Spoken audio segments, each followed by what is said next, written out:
रियामाल block अंतर्गत नुआपड़ा स्थित स्वामी शिवानंद संस्कृत महाविद्यालय वार्षिक उत्सव अनुष्ठित हो जाए।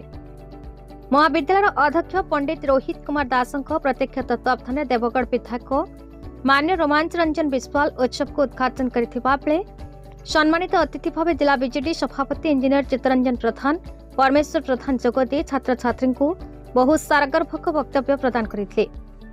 क्रीड़ा अधिकारी तथा संस्कृत साहित्य अध्यापक सतीश कुमार महापात्र संयोजना करथिबा बेले वेद अध्यापक तन्नज कुमार महापात्र श्री परमे रामेश्वर पूजक संजीत कुमार शतपथी उत्सव प्रारंभ में प्रदीप प्रज्वलन समय वैदिक मंगलाचरण करथिले।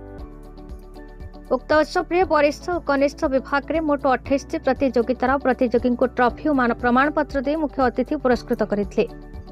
उत्सव में अध्यापक अभय कुमार साहू, डॉक्टर उमाकांत साहू, जदुमणि साहू, रघुनाथ राउत, संतोष कुमार राउल, अणशिक्षक कर्मचारी नरोत्तम साहू, त्रिपुरा मोहन माझी, मनोज कुमार साहू, इंद्रमणि माझी, शरद बेहेरा, प्रमोद महापात्र प्रमुख सहयोग करथिले।